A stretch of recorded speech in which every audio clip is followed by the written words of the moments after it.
Tes pramusim 2022 pertama di Barcelona sudah selesai, dan akhirnya kita bisa melihat mobil F1 generasi terbaru beraksi.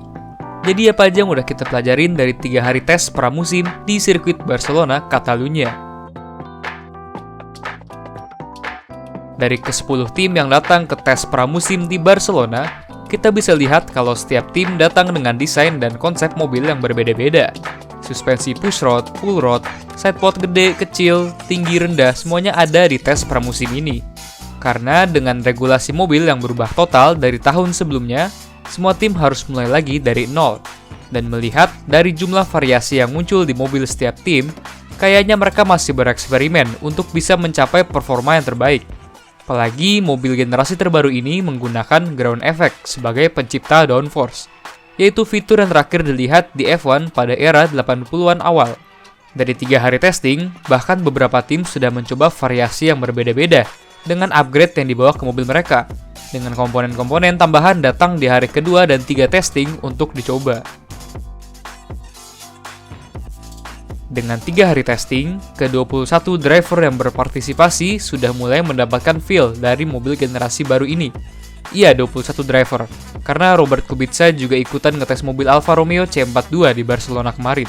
Konsensus umumnya adalah para driver merasa bahwa mobil baru mereka masih bisa melahap tikungan kecepatan tinggi seperti tikungan 9 Barcelona dengan baik dan kecepatan tinggi. Namun saat berada di tikungan kecepatan rendah seperti di Chicane 13-14, mobil terasa agak lamban. Dan para analis di sana juga berkata hal yang sama, bahwa mobil memang terlihat lebih lamban di Chicane 13-14 jika dibandingkan dengan mobil tahun sebelumnya. Ini mungkin karena berat mobil generasi terbaru yang lebih berat dibandingkan tahun sebelumnya, jadi lebih susah untuk bermanuver di tikungan kecepatan rendah. Lalu bagaimana kemampuan mobil generasi baru ini untuk mengikuti mobil lain? Dengan dirty air menjadi masalah besar yang dialami beberapa tahun terakhir di F1, mobil baru ini secara teori menjanjikan dirty air yang lebih sedikit, yang artinya bisa menyediakan kemudahan untuk mengikuti mobil lain. Lalu bagaimana prakteknya di tes Barcelona kemarin? Carlos Sainz yang sempat terlihat mencoba mengikuti Max Verstappen dan Fernando Alonso di beberapa lap berkata bahwa dirinya memang merasakan perbedaan yang relatif positif saat mengikuti mobil lain. Rekan setimnya Charles Leclerc juga ditanyakan hal yang sama dan menjawab, situasinya sangat menarik, karena saat mengikuti di jarak 3-1 detik di belakang mobil lain, menjadi lebih mudah untuk mengikuti. Di jarak 1-0,5 detik, rasanya mirip dengan mobil tahun lalu. Dan untuk jarak di bawah 0,5 detik, menjadi lebih mudah untuk mengikuti dibandingkan tahun lalu. Sebagai tambahan, beberapa driver seperti Max Verstappen, Fernando Alonso, Daniel Ricciardo, dan beberapa driver lain menyatakan bahwa visibilitas dari dalam kokpit menjadi sedikit lebih terbatas karena ban yang menjadi lebih besar ditambah winglet yang juga berada di atas ban. Kata yang tiba-tiba menjadi kata yang populer di circle F1 beberapa hari terakhir ini adalah porpoising. Porpoising sendiri adalah kata yang digunakan untuk mendeskripsikan gerakan osilasi yang dialami mobil-mobil F1 generasi terbaru ini. Seperti yang bisa dilihat terjadi kepada Charles Leclerc ini.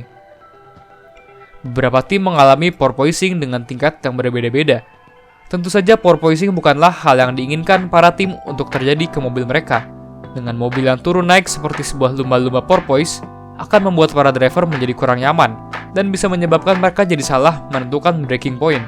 Atau juga bisa saja dengan guncangan turun naik yang terjadi, bisa merusak komponen-komponen mobil yang menurunkan performa. Porpoising sendiri terjadi saat mobil mencapai kompresi maksimum, yang menyebabkan udara menjadi terhambat masuk ke dalam Venturi Tunnel yang menciptakan downforce. Venturi Tunnel sendiri menciptakan ground effect yang menghisap mobil ke bawah saat udara masuk ke dalamnya. Saat Venturi Tunnel gagal menerima udara karena lantai mobil terlalu rendah, maka Venturi Tunnel juga akan gagal menciptakan downforce. Dengan itu mobil akan dekompresi dan naik ke atas. Saat naik ke atas, udara jadi mungkin lagi untuk masuk ke Venturi Tunnel, dan mobil mengompres lagi ke bawah. Dan proses ini berulang lagi sampai akhirnya menciptakan efek porpoising ini. Porpoising sendiri juga terjadi di era ground effect pertama F1 pada era 80-an awal. Jadi bukan merupakan sesuatu yang baru di F1. Namun memang susah rasanya untuk para tim bisa memprediksi bahwa efek porpoising ini akan terjadi.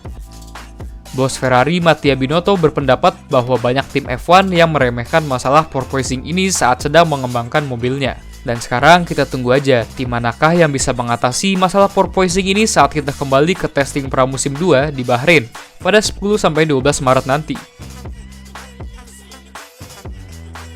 Biasanya dengan pergantian regulasi yang besar seperti di tahun ini, akan terjadi banyak perhentian sesi atau red flag, karena para tim harus bereksperimen dengan mobil barunya. Tapi untuk 2 hari pertama testing terjadi minimal red flag, dengan 2 red flag saja yang terjadi di hari kedua. Yang pertama saat RB18 Sergio Perez tiba-tiba berhenti di track saat mengalami kerusakan gearbox. Dan red flag kedua saat Haas mengalami kerusakan fuel pump. Namun di hari ketiga sesi pagi diisi dengan 5 red flag. Di antaranya ada Alpine Fernando Alonso yang tiba-tiba berasap karena masalah hidrolik. Yang artinya Alpine tidak bisa keluar lagi selama hari ketiga tes.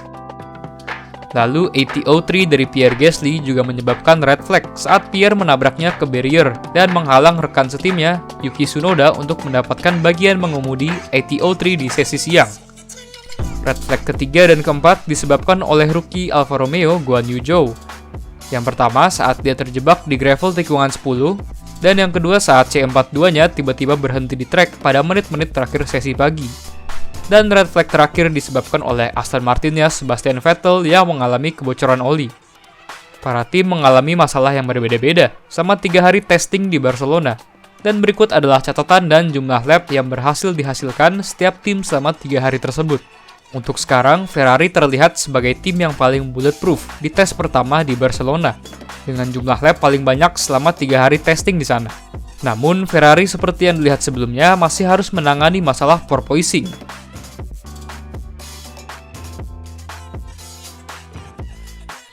Setelah 3 hari tes pertama di Barcelona, beberapa tim terlihat lebih bersinar dibandingkan tim lain.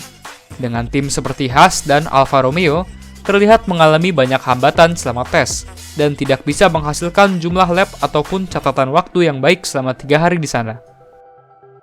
Bahkan pada hari terakhir tes, Valtteri Bottas hanya bisa mencetak 10 lap untuk Alfa Romeo, dan Mazepin hanya 9 lap untuk Haas. Berbalik nasib dengan Haas dan Alfa Romeo adalah 4 tim yang untuk sekarang dilihat sebagai 4 tim yang paling unggul, yaitu adalah Mercedes, Red Bull, Ferrari, dan McLaren. Jumlah lap dan catatan waktu keempat tim ini sangat mengesankan dan menampilkan performa yang cukup menjanjikan. Namun harus diingatkan bahwa ini hanyalah tes pramusim, dan waktu yang dicetak di sini memiliki sedikit arti, karena banyak tim tidak menunjukkan potensi sepenuhnya dari mobil mereka. Jadi kita harus tunggu sampai sesi Q3 di Bahrain untuk benar-benar mengetahui urutan yang sebenarnya di era yang baru bagi F1 ini. Gimana pendapat kalian? Bisa di komen di bawah.